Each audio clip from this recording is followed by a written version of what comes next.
Example of what I'm talking about, how government operates directly with the underworld. Christianity is sun worship based on astrology. You know, the mystery of iniquity was already working more than 2,000 years ago during the time of the apostles. This is a clue that the powers of darkness had already been in motion during the time of the Mashiach, you know, the one who the world calls Jesus. Now the powers that be and the wicked rulers of this world, the Catholic Church, the harlot churches, all of them are knee-deep in the mystery of iniquity. Now the mystery is unraveling right before our eyes, and the Christian church, Christianity, is at the forefront.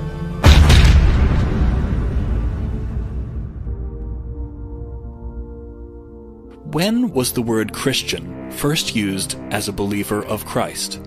Acts 11:26, where it states, "And the disciples were called Christians first in Antioch." The Greek word used in the passage is Christianos, meaning follower of Christ. If you do your research, you'll actually find that there's much information about the book of Matthew being written in Hebrew. George Howard published a book called The Hebrew Gospel of Matthew. In his book, he shows the original Hebrew version of Matthew on one side of the page and the English version on the other side. What I find amazing is that the word Messiah, which is actually Mashiach, is in almost every place where you see Christ in the King James Version.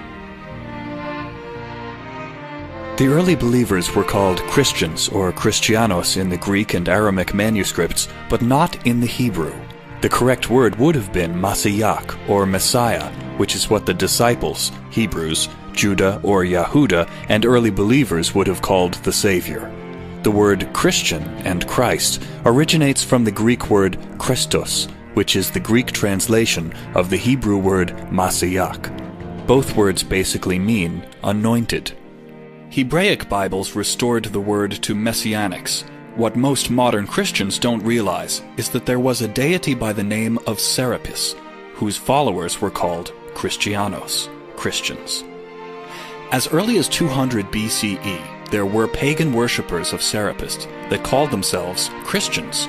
At the Vatican, this statue of the Roman pagan deity Mithras, with the words Christos Mithras.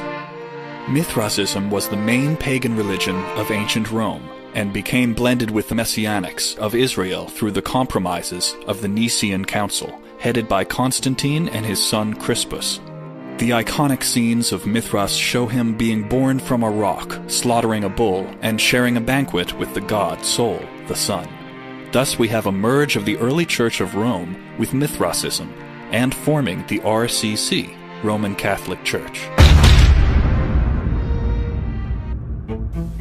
The early assembly of believers, referred to in the Hebrew tongue as Messianics, would not want to call themselves Christians or Christianos. They were called Christians or Christianos by non-believers and not by themselves. The true followers of the Messiah would not want to be called after the name of pagan worshippers of Serapis. These worshippers of Serapis had been calling themselves Christianos for more than 2 centuries, before the Messiah was even born. It's obvious that the non-believers were confusing the Messianic believers with the worshippers of Serapis. This is how paganism got mixed into the truth. And just as Paul Shaul had stated, the mystery of iniquity had already begun to work in his days. Why were the early believers called Christianos, a Greek word in Antioch? Antioch was an ancient Greek city. Only a Greek-speaking person will call the followers of the anointed, the Messiah, the Mashiach, Christianos. Antioch was the capital of the Seleucid Empire and later became a major metropolis in the Roman Empire, the kingdom of the Edomites.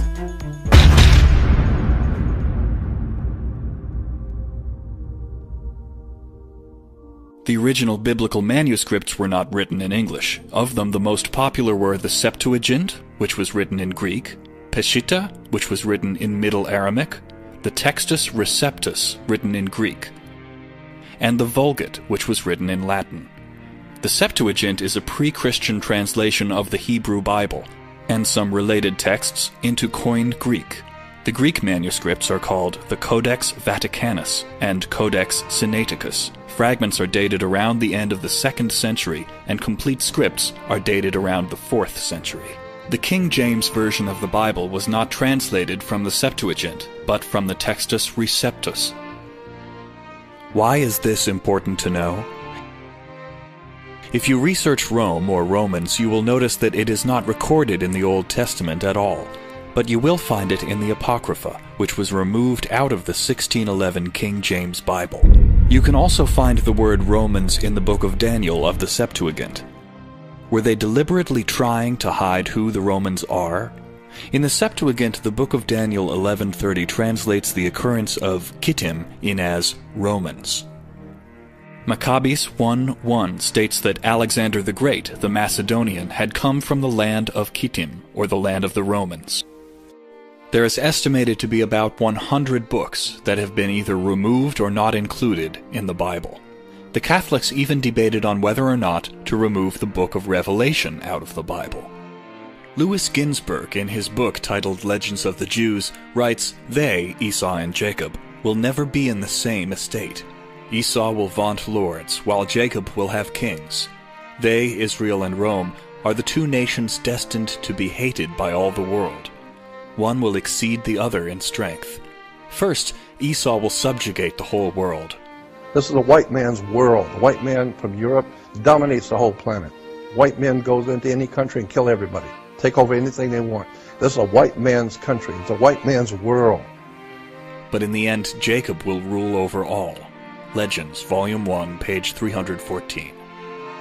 Ginsburg further relates that God will call out to the Messiah, roar at this monster that devours the fat of the nations, that justifies its claims for recognition through being a descendant of Abraham by his grandson Esau, the nation that kept Israel back from the study of the Torah, and tempted them to deeds that are in accord with the wishes of Satan.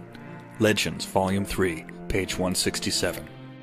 Don Isaac Abarbanel, 1437–1508, a wealthy Jewish statesman and philosopher, believed that a tradition existed that many of the early Christians were Edomites. Ernest L. Martin, an author, historian, theologian, and meteorologist, in a book titled The People That History Forgot, claimed that most of the Edomites from Edom and many from Tyre went to the west to Italy and other places, where they became Christian. His book says that the Edomites migrated in masses to western regions of the Roman Empire.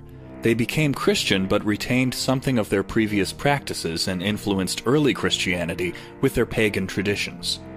Esau, like Jacob, was a mighty man of renown in ancient times. He was an explorer and wanderer, as well as a mighty hunter.